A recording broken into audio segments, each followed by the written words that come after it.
Bueno, quería comentaros, hermanos, que como recordaréis, estoy compartiendo los últimos domingos acerca de lo que significa ser cristiano. Y que me parece que a veces tenemos un cierto desconocimiento de tanto trillarlo.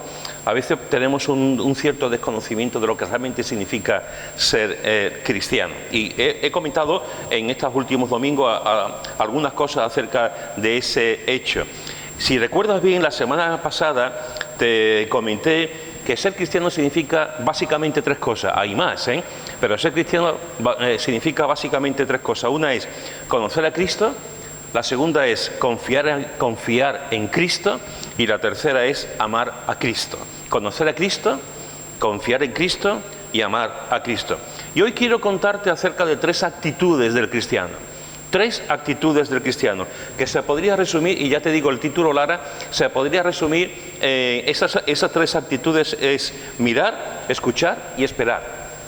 Mirar, escuchar y esperar. Esa es la actitud del cristiano mientras está viviendo aquí. Mirar, escuchar y esperar. La palabra de Dios nos dice, y nos lo dice en varias ocasiones, nos dice que los cristianos, una de las cosas que tenemos que hacer es mirar a Cristo. Mirar a Cristo. El autor de Hebreos, sin ir más lejos, nos dice que pongamos nuestros ojos en el autor y consumador de la fe.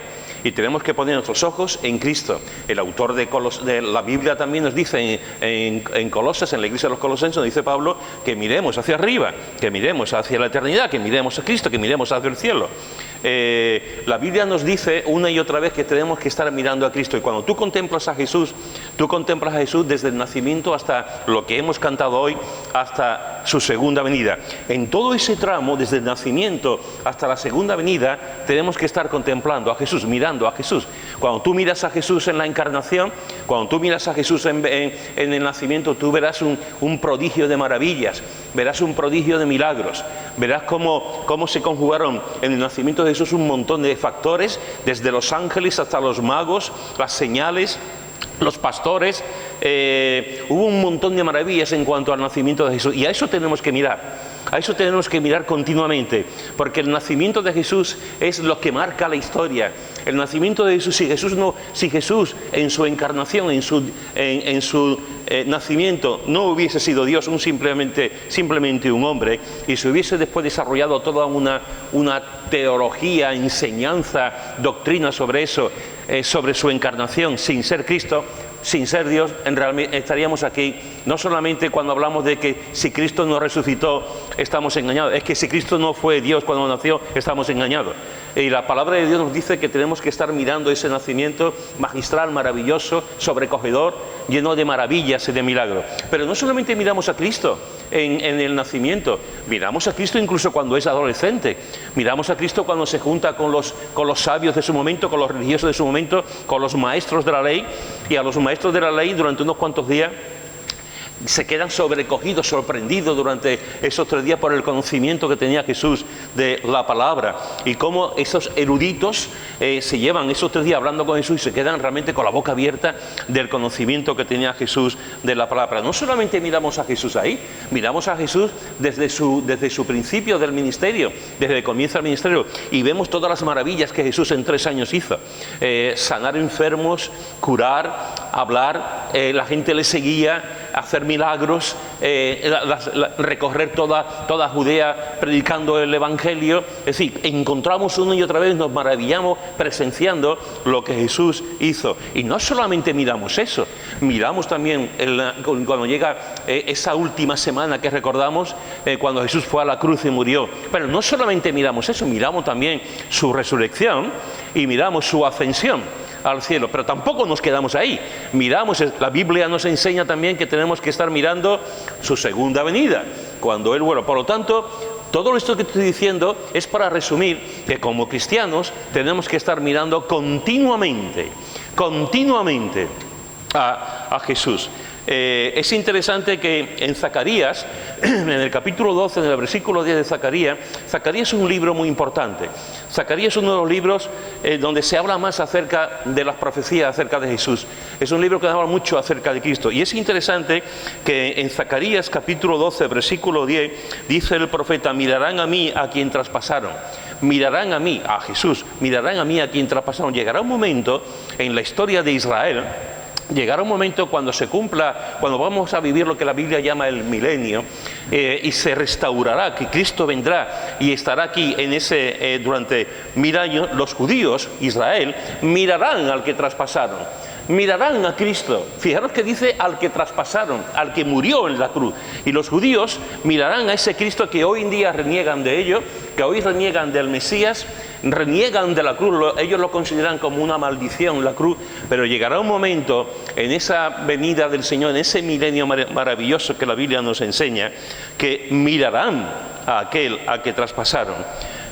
El evangelista Juan, siglos después, nos dice, citando este texto que hemos leído en Zacarías 12:10, dice, haciendo referencia al texto, dice en Juan capítulo 19, versículo 37, mirarán al que traspasaron. Y usa ese texto de Zacarías para hablar también de cómo la gente en aquel momento y después mirarán también al que traspasaron. La Biblia, hermanos, nos llama la atención y nos dice que tenemos que estar mirando continuamente al que traspasaron. Es decir, tenemos que estar mirando a Cristo en la cruz. Por eso te he dicho antes, los cristianos tienen 3 señales. Una es 3 actitudes. Una es mirar, escuchar y esperar. La primera es mirar. La primera es mirar. Miramos a Cristo en la cruz. Los cristianos miramos a Cristo en toda la Biblia, pero miramos especialmente a Cristo en la cruz. Mirad lo que dice en Mateo capítulo 27, versículo 32. Mateo capítulo 27, versículo 32. Mateo capítulo 27, versículo 32 dice: cuando salían, hallaron a un hombre de Cirene que se llamaba Simón. A este obligaron a que llevase la cruz. A este obligaron a que llevase la cruz. Aquí encontramos a un hombre que se encuentra de pleno, sin darse cuenta, en una peregrinación, está por la calle y se encuentra que hay un hombre que está llevando una cruz. Se encuentra que ese hombre que está llevando una cruz, que vaya al Calvario, que lo van a matar, que hay cientos de personas en la calle, en esas calles estrechas, y lo están viendo. Y está contemplando a ese hombre que se cae una y otra vez. Está contemplando a un hombre que lleva literalmente el madero en su espalda, ese madero en el que va a ser crucificado. Y está contemplando cómo una y otra vez este hombre se cae. Y llega un soldado romano, que tenían esa potestad, llega un soldado romano y a una persona que estaba allí, en este caso a este hombre, le dice: ven para acá. Lo cogen y dice: ayuda a este hombre, ayuda a Jesús. Y sin proponérselo, sin saberlo, va a participar en la historia de la crucifixión. Sin proponérselo, sin saberlo, va a pasar este hombre va a estar en una página de las más importantes que aparecen en la Escritura. Simón de Cirene cambió su vida en este momento. En este momento, cuando le obligaron a llevar la cruz de Cristo, porque Cristo no podía más. Porque Cristo en su humanidad no podía más. Porque estaba destrozado, estaba hecho polvo. Le faltaban las fuerzas, el hálito, el aliento, el ánimo.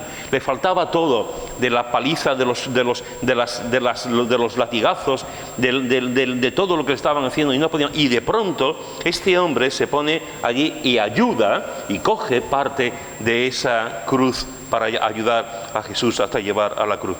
Cuando miramos la cruz, cuando miramos a Cristo, miramos la cruz de Cristo. Miramos la cruz de Cristo, y no solamente miramos a Cristo, sino miramos al que traspasaron en esa cruz. Aquí Simón de Cirene tuvo la responsabilidad con la cual pasó a la historia de cargar también con la cruz de Cristo. Es decir, ser completamente consciente, porque lo fue, porque estaba en primera línea, completamente consciente del sufrimiento de Cristo. Los cristianos no podemos obviar eso. Los cristianos no podemos mirar hacia otro lado. Los cristianos no solamente podemos estar contentos porque Jesús va a venir por segunda vez. Claro que estamos contentos porque Jesús va a venir por segunda vez. Pero gran parte de nuestra fe como cristianos, como hombres y mujeres de Dios, tiene que ver con la mirada de Cristo en la cruz, con su agonía, con su sufrimiento, con su muerte. No hay victoria sin derrota. Y ahí en aquel momento Jesús, aparentemente los hombres lo derrotaron. Aparentemente el diablo lo derrotó, aparentemente las fuerzas humanas lo derrotaron, aparentemente ese Jesús desvalido que iba por las calles había sido derrotado por las fuerzas del enemigo, aparentemente. Y los cristianos miramos y decimos, Cristo fue a la cruz, Cristo cargó su cruz, Cristo le clavaron las manos y los pies, por mí, por mí. Por eso es importante que los cristianos miremos a la cruz continuamente. Por eso es importante que cuando miremos a la cruz nos tiremos al suelo. Por eso es importante que cuando miremos a la cruz lloremos. Por eso es importante que cuando miremos a la cruz seamos agradecidos y digamos, Señor, sin merecértelo, sin necesidad, sin ningún motivo, solamente el único motivo mayor de todo, el único motivo válido para Él fue por amor a nosotros. Y por amor a mí fue a la cruz y padeció todo eso por mí, no por otro, sino por mí. Cuando eso ocurre, los cristianos miramos a la cruz y lo adoramos y le estamos inmensamente agradecidos por su muerte en la cruz. Pero los cristianos no solamente miramos a Cristo en el sufrimiento, en lo que hizo, en el dolor que tuvo en la cruz. Los cristianos también miramos a la cruz, porque es interesante que había un letrero en la cruz, un letrero importantísimo en la cruz en 3 lenguas, las 3 lenguas más importantes que había en aquel momento, y sobre todo en esa parte del mundo. Este es Jesús, el Rey de los judíos. Este es Jesús, el Rey de los judíos. Mateo 27, 37. Este es Jesús, el Rey de los judíos. Cuando los magos llegaron, fueron a Herodes y le dijeron a Herodes, ¿dónde está? Y los magos le dijeron, venimos en busca del Rey. ¿Dónde está el Rey? Que venimos de muy lejos en busca de este Rey. Y Herodes se quedó sorprendido porque estaban buscando a un rey. ¿Y sabéis lo que ocurrió? ¿Sabéis cómo mató a los niños? Porque pensaba que le iba a quitar su puesto de rey aquel niño que había nacido que iba a ser rey. Los magos ya estaban diciendo que iba a ser el rey, que era el rey que había nacido. Y es interesante que en el nacimiento se le llama ¿dónde está el Rey de los judíos? Y cómo al final en su vida en la cruz, ya muriendo, ya expiando en su muerte, aquel hombre, aquel gobernante romano puso, este es el Rey, este es Jesús, el Rey de los judíos. En la cruz no solamente vemos el sufrimiento de Cristo, sino que en la cruz también vemos, como aquí se dice, la realeza de Cristo. Cristo es el Rey. Cristo no murió en un mausoleo. Podemos ir a muchos sitios, a muchas grandes catedrales, a muchos grandes cementerios y podemos ver inmensos mausoleos que conmemoran, que dicen aquí murió el rey tal, aquí falleció la reina tal. Cristo murió en una cruz, Cristo falleció en una cruz y después su cuerpo fue llevado a un sepulcro. Eso fue la muerte de Cristo.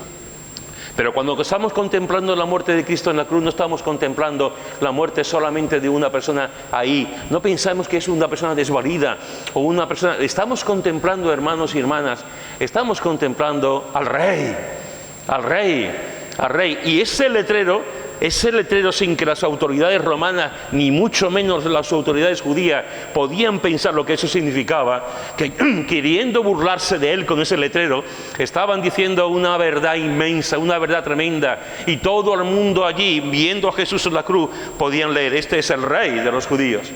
Y no solamente es el Rey de los judíos, es el Rey de toda la humanidad, es el Rey de la creación, es el Rey de todos nosotros, es el Rey de los animales, es el Rey de las plantas, es el Rey de cada ser humano, no importa el color que tenga ni la edad que tenga, ni dónde haya nacido, es el Rey de toda la creación. Cuando miramos a Cristo en la cruz, miramos a Cristo en el sufrimiento.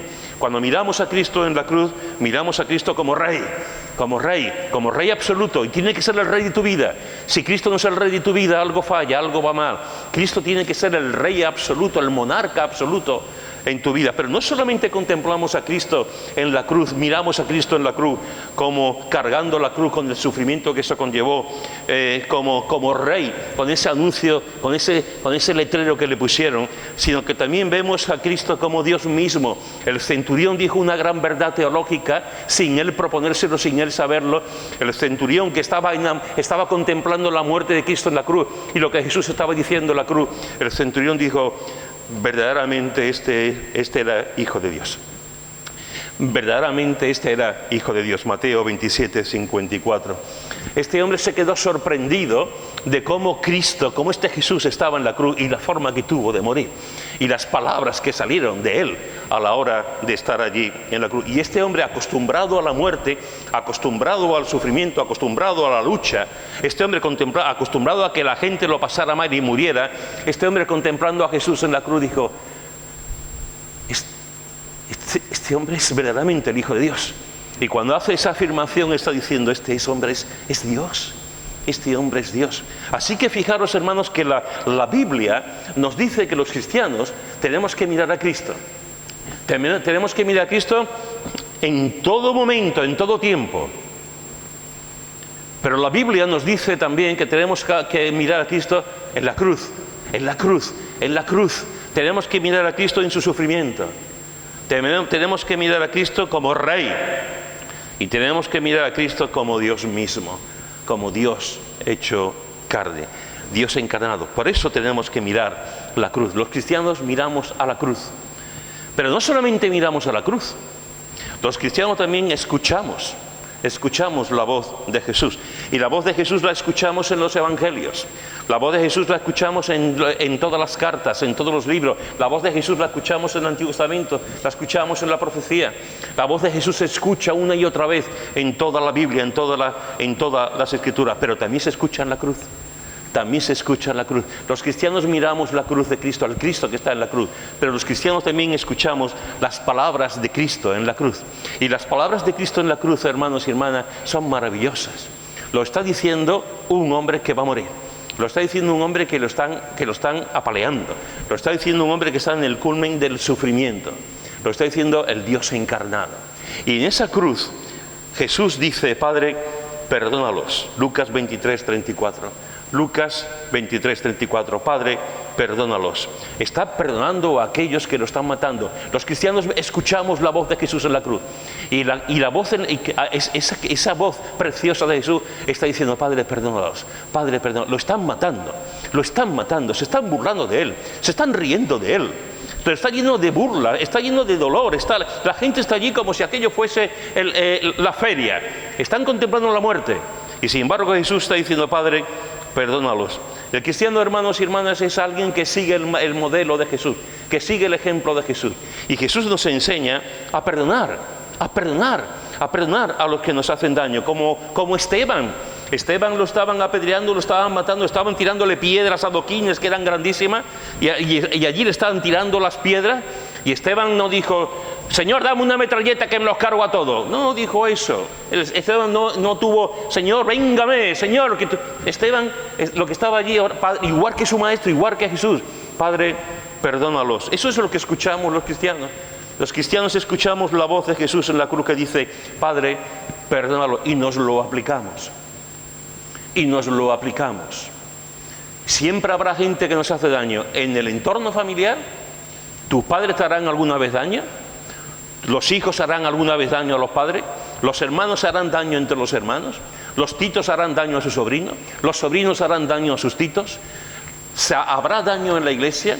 ¿Habrá daño entre los hermanos en la iglesia? ¿Habrá daño en el trabajo? ¿Habrá gente que te haga daño en el trabajo?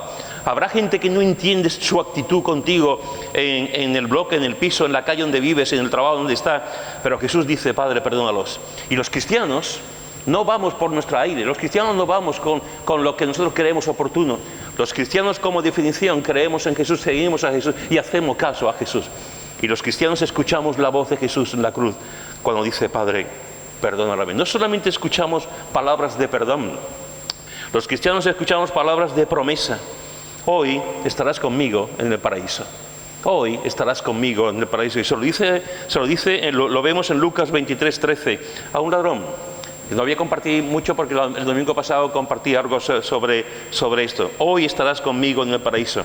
Son palabras alentadoras, son palabras de ánimo, son palabras de confianza, son palabras que nos deben de inspirar, son palabras que en los momentos malos de nuestra vida, en los momentos de depresión, debemos de levantarnos y decir: Señor, sé que voy a estar contigo. Señor, sé que cuando me toque el turno, cuando llegue el momento, voy a estar contigo. Sé, Señor, que me estás preparando un lugar, sé que estás preparando una habitación, sé dónde voy. No hay mayor problema, mayor tragedia para una persona que no sepa dónde va. Los cristianos sí sabemos a dónde vamos.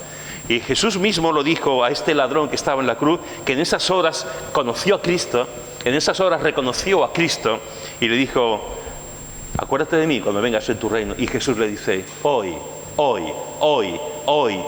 como hemos cantado, hoy estarás conmigo en el paraíso. Los cristianos escuchamos palabras de perdón en la cruz. Los cristianos escuchamos palabras de promesa en la cruz. Hoy estarás conmigo en la cruz. Los cristianos escuchamos palabras para cuidar. Es impresionante la capacidad que tenía Jesús en la cruz cuando le dice a María, a su madre: mujer, he ahí a tu hijo. Y a Juan, al apóstol, le dice: he ahí a tu madre. Jesús está muriendo en la cruz. Jesús está muriendo y está viendo ahí a su madre. Y está viendo a Juan, el apóstol del amor. Y sus hermanos. La Biblia nos dice que Jesús tuvo hermanos y hermanas. La Biblia nos dice que no eran creyentes hasta que Jesús resucitó. Y Jesús se presentó a Jacobo, a uno de sus hermanos, y todos siguieron a Jesús. La Biblia nos habla de la conversión, pero en aquel momento todavía no eran creyentes. Habían pasado 30 años con Jesús y no habían conocido a Jesús como Mesías, como Salvador. Y Jesús está mirando a María y a Juan. ¿Dónde estaban sus hermanos en aquel momento? Ni idea. Pero allí estaba María, María sufriendo con una espada que le estaba traspasando el corazón, el alma, como la profecía enseñaba. Y allí está también Juan, y le dice, contemplando a María: he aquí a tu hijo, he aquí a tu madre. Como diciendo: cuídala. Yo ya me voy. Después va a venir el Espíritu Santo, pero necesita también de ti. Juan, confío en ti para que tú cuides también a mi madre, a María. En la cruz escuchamos la voz de Jesús diciendo: cuida a los demás. ¿De dónde sacó Jesús esa capacidad? ¿De dónde sacó Jesús ese amor, ese interés, esa preocupación? De un amor genuino, de un amor tremendo que tenía a su madre María, y no quería que estuviese sola. No quería que pasara el tiempo ahí. Después que María se va a alegrar. Después María va a estar en el aposento alto cuando Jesús resucita. Después María va a disfrutar de ese tiempo porque sabe que su hijo había resucitado. Pero en ese momento María está hecha polvo. En ese momento María está abatida. Y dice a Juan: cuida de ella. Preocúpate por ella. Eso es lo que tenemos que hacer los cristianos también. Cuidarnos los unos a los otros. Cuidar a nuestros padres. Cuidar a los desvalidos. Cuidar a los pobres, cuidar a los enfermos. La iglesia primitiva era una iglesia muy conocida porque cuidaba a los enfermos. Y cuando había pestes, enfermedades, la mayoría de la gente se iba y los cristianos se quedaban en las ciudades. Y los cristianos se quedaban en las ciudades para cuidar a la gente, para estar con los enfermos. Y muchos de ellos morían también cuando había ese tipo de pestes, ese tipo de enfermedades, porque se habían quedado para cuidar a los necesitados. Hoy en día muchas veces los cristianos vivimos en urnas de cristal. Hoy en día muchas veces los cristianos estamos en sitios que no nos juntamos con la gente. No sabemos del dolor de la gente, lo sabemos en la teoría, pero no visitamos a personas en los hospitales, no nos preocupamos por el vecino que está al lado. Si hay un creyente que está malo, no lo llamamos. A veces tenemos un desinterés tremendo en la necesidad, en el sufrimiento de la gente. Y nosotros como creyentes, como cristianos, tenemos que escuchar la voz de Jesús: preocúpate, cuida a la gente que está a tu alrededor. Tenemos que preocuparnos y cuidar a los hermanos y a las personas, a nuestros padres, a las personas mayores, cuidarlo. No soy profeta ni hijo de profeta, pero muchas veces estamos aquí en la iglesia. Alguien se acerca y te dice: ¿cómo estás? Y todos sabemos que es una pregunta retórica. Todos sabemos que nadie va a responder: estoy fatal, estoy mal, estoy hecho polvo. Nadie va a responder eso, porque significa que me va poniendo un compromiso. Y significa que si me dice a mí: estoy fatal, voy a tener que decir: ¿y qué te pasa? Y lo que estoy deseando es que llegue la hora para comerme el arroz con pollo. Nadie va a decir: ¿por qué? Porque somos muy educados. Y decimos ¿qué te pasa? Pero en realidad es una pregunta que tiene que ver más con la superficie que con la profundidad, que tiene que ver más con la retórica, que con conocer, llegar a entender, saber lo que le pasa a esa persona. Los cristianos nos preocupamos por los demás y cuidamos a los demás. Los cristianos también escuchamos palabras acerca de la soledad en la cruz. Jesús habló palabras de soledad en la cruz. Y los cristianos escuchamos la voz de Jesús diciendo: Dios mío, ¿por qué me has desamparado? Dios mío, ¿por qué me has desamparado? Mateo 27, 46. ¿Alguna vez tú te has sentido abandonado? ¿Alguna vez tú te has sentido solo? ¿Alguna vez tú te has sentido desamparado, abandonado? ¿Alguna vez te has perdido por completo? ¿Alguna vez te has puesto a llorar porque nadie se preocupa por ti? ¿Alguna vez te ha pasado que estás metido en una tormenta y no tienes a nadie a quien compartirle la tormenta? ¿Alguna vez te pones a llorar y no tiene nadie que te quite la lágrima? Que te haga así y te quite la lágrima. Jesús dice en la cruz: Dios mío, ¿por qué me has desamparado?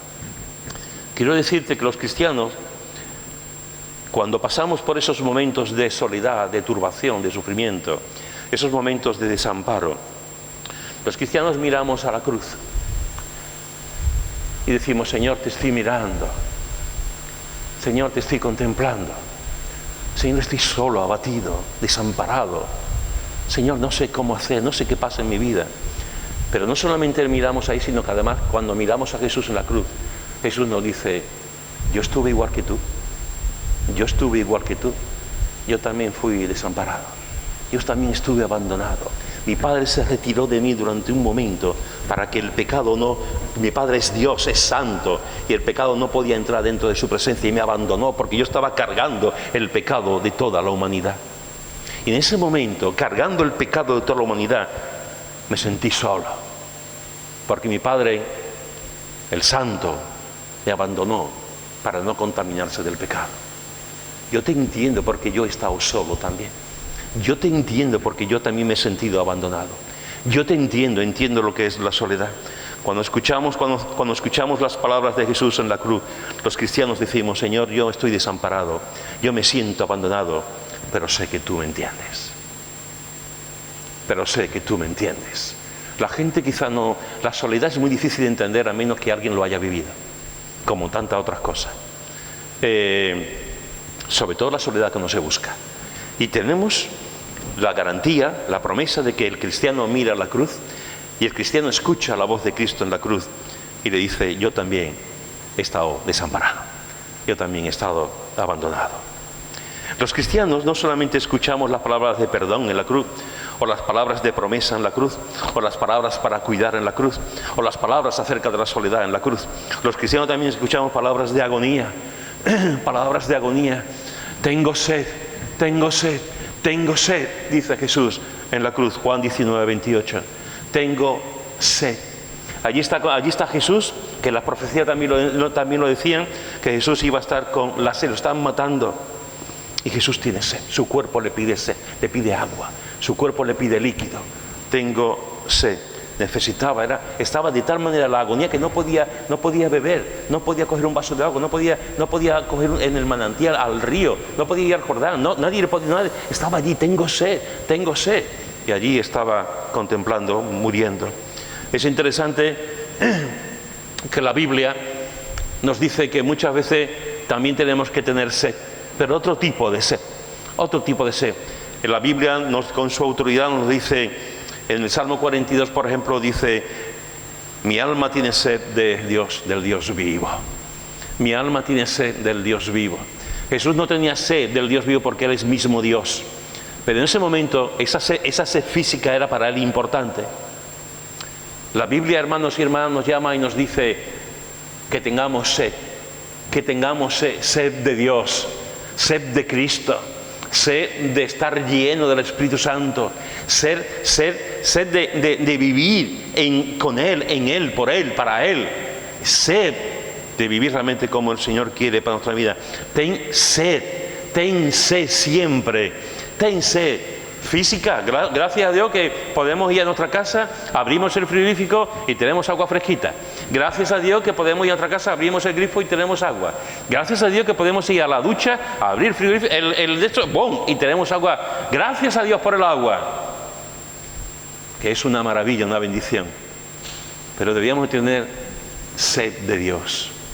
Sed de Dios. Los cristianos teníamos que tener todos los días sed de Cristo y beber a Cristo y que Cristo sea nuestra fuente de agua viva continuamente.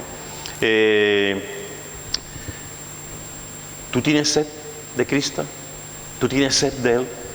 ¿Tú tienes sed de beber continuamente en su profundidad, en su belleza, en su majestad, en su santidad? Los cristianos también escuchamos la palabra de Jesús cuando habla palabras de amor al Padre. Y Jesús en la cruz dice: Padre, en tus manos encomiendo mi espíritu. Lucas 23, 46. Padre, en tus manos encomiendo mi espíritu. Fijaros que estas son palabras de confianza. Palabras de confianza. Es interesante. A ti me encomiendo. A ti me encomiendo. A ti me entrego. Es una confianza absoluta. Él sabe dónde va a estar. Él sabe dónde va a ir. Él sabe que está en los brazos del Padre. Él sabe que va a estar en la presencia del Padre. Él sabe que va a estar a la derecha del Padre. Él sabe que va a estar con aquella gloria que tuvo antes con el Padre. Él sabe dónde va a estar. Son palabras de confianza. Y son palabras también de relación, Padre. De relación filial. Padre. Padre, Abba. Hoy, Padre, a ti me encomiendo. Palabras de confianza, palabras de relación filial, Padre. En definitiva, cuando escuchamos la voz de Jesús aquí, está diciendo: te amo, te amo. Porque cuando tú quieres estar delante de una persona y tú quieres estar con alguien, es porque tú amas a esa persona, porque tú aprecias a esa persona, porque para ti esa persona es importante. Y Jesús en la cruz está diciendo: a ti, Padre, Padre, a ti me encomiendo. En el mejor sitio y en los mejores brazos, porque amaba profundamente al Padre. Los cristianos escuchamos palabras de cumplimiento. En Juan 19:30 escuchamos la voz de Jesús: consumado es. Consumado es. Y murió. Consumado es. Expiró. Acabó. Palabras de cumplimiento. Consumado es. Como estaba dicho en la profecía, como estaba anunciando en la palabra, como estaba dicho, como él mismo había dicho tantas veces también. Era necesario que fuese a Jerusalén a morir en la cruz. Era necesario que fuese a morir por nosotros por el pecado. Jesús no fue a morir por un buenismo, porque bueno, voy a morir por la gente para que vean que soy muy bueno. Jesús no vino a morir a la cruz por un ideal. Jesús no vino a morir a la cruz como la muerte de un mártir, la muerte de un profeta. Jesús no vino a morir por así. Jesús vino a morir por ti. Y desde la eternidad, a veces pensamos que la muerte de Cristo estaba planificada en su nacimiento o en las profecías. Déjame decirte que no. La muerte de Cristo estaba planificada desde la eternidad. Desde la eternidad se había planificado la muerte de Cristo, lo leemos en Efesios. Estaba planificada esa muerte de Cristo desde la eternidad a morir por nosotros. Y cuando Jesús está en la cruz y llega ese último momento, dice: todo eso que se ha vivido, todo ese tiempo desde la eternidad hasta aquí, todo este tiempo donde el pecado ha sobreabundado, donde el pecado ha hecho que la gente se separe de mi Padre, toda esa gente todo ese tiempo donde el pecado ha hecho que la gente le dé la espalda y esté viviendo a su aire, todo ese tiempo ha acabado, porque yo he muerto por ellos. Consumado es. Consumado es. Consumado es. Los cristianos no solamente miramos a Cristo en la cruz, en el sufrimiento, como Rey, como Dios.